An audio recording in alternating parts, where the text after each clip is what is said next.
গণভোটে কি আকাশ থেকে ফেরেস্তা এসে ভোট দিবে? মনে হচ্ছে কি তৃতীয় বা চতুর্থ আসমান থেকে ফেরেস্তা নেমে এসে গণভোটে ভোট দিবে, জনগণ ভোট দিবে না, তাহলে ওর ভিন্ন একটা রেজাল্ট আসতে পারে।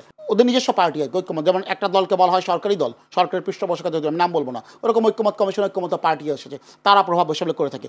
নির্বাচনে আসতে ভয়টা কিসে সেটা তো এটাকে জুজুর ভয় বলা হয় আসলে, সেটা তারা ব্যাখ্যা দিবেন, আমি এ বিষয়ে বিস্তারিত বলবো না। বড় দল আর ছোট দলের বয়ানে আমি যেতে চাই না, কারণ এটা পরিমাপের উপায় হচ্ছে নির্বাচন। এটা নির্বাচন 17 বছর হয় নাই। বড় দল ছোট দলের বয়ানটা হলো মানসিক ফ্যাসিবাদী, যারা এখনো মেন্টালি ফ্যাসিস্ট, তারা এই ধরনের বড় দল ছোট দলের বয়ান তৈরি করে মানে জনগণের দৃষ্টিকে তাদের পক্ষে আনতে চায়। এদেরকে আমি মেন্টাল ফ্যাসিস্ট বলবো, কারণ এখন 17 বছর নির্বাচন হয় নাই, নাম্বার 1। নাম্বার 2, ওরা গণভোট নিয়ে অনেকে কথা বলে যে আপনারা নির্বাচন যদি জনগণের ভয়, এতই জনগণকে পছন্দ করেন, গণভোটে যারা আসেন, যারা বলতে চায়, তাহলে আমার একটা প্রশ্ন রাখতে চাই, গণভোটে কি আকাশ থেকে ফেরেস্তা এসে ভোট দিবে?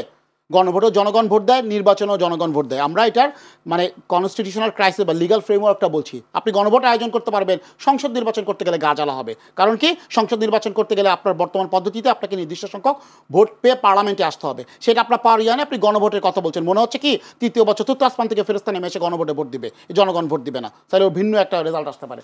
এবার আসেন, আপনি যেটা বলেন বিএনপি সমমনা দল, দেখেন সংবিধান আপনি সংস্কারের প্রস্তাবনা যদি দলে থাকেন, বিএনপির সাথে আমরা একসাথে এনডিএম অনেকগুলো দল যুগপৎ আন্দোলন করেছিলাম। যুগপৎ আন্দোলনের একটা মানে ভিত্তি ছিল, মানে এটা আপনারা যদি চার্টার বলেন 31 দফা ছিল।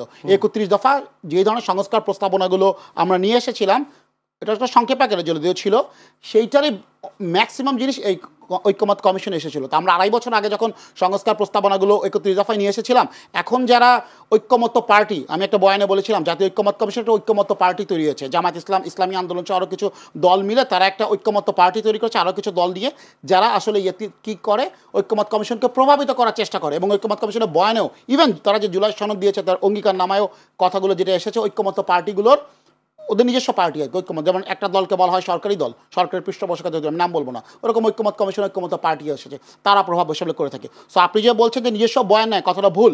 যুগপৎ আন্দোলন একসাথে আন্দোলন, ফ্যাসিস্ট বিরোধী আন্দোলনে সবাই কিন্তু এরকম হাততালি দিয়েছিল, যখন আমরা একসাথে বুক পেতে দিয়েছিলাম গুলির সামনে। হ্যাঁ, তখন কিন্তু গোটার দাবি আসে নাই, আমরা কিন্তু আন্দোলন একসাথে করে আসছি। সেটা চার্টার ছিল, সেটা ভিত্তি ছিল 31 দফা। তখন আমরা সংস্কার প্রস্তাবনাগুলো নিয়ে এসেছিলাম। কেউ 2 বারে বেশি প্রধানমন্ত্রী হতে পারবে না, এখন যে প্রধানমন্ত্রী মেয়াদ নিয়ে লম্বা আলোচনা, এটা কিন্তু আমাদের প্রস্তাবনা ছিল। সো আপনি কথা বলতে পারেন না যেসব বয়ান নাই, আমরা একসাথে বয়ান দিয়েছিলাম। এইটা নিয়ে যারা বলছে বিএনপির 31 দফা, আপনাদের 31, আমরা একসাথে 31 দফা করেছিলাম, তার ভিত্তিতেই আমরা হাসিনা পতনের 1 দফা আন্দোলন করেছিলাম।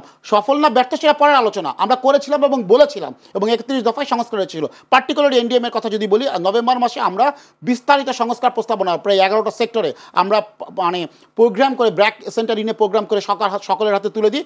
অন্তর্বর্তীকালীন সরকারের পক্ষ থেকে শফিক ভাই সেখানে উপস্থিত ছিলেন, আরও কয়েকজন প্রতিনিধি ছিলেন। সংস্কার বয়ান আমাদেরও আছে। স্টাডির অভাব থাকতে পারে, জানার অভাব থাকতে পারে, সেটা ভিন্ন বিষয়। আপনার কাছে সেটা পৌঁছেছে কিনা সেটা অন্য আলোচনা, তবে আমাদের আছে কিনা সেটা প্রমাণ আমরা বললাম। হঠাৎ করে ঐক্যমত্য কমিশন ঐক্যমত্য পার্টি তৈরি হয়ে নিজেদের কথা না মানলে তারা বলবে যে বিএনপি এবং অন্য সমমনা দলগুলো একরকম বয়ান দিচ্ছে, নিজস্ব বয়ানের কথাটা ভুল।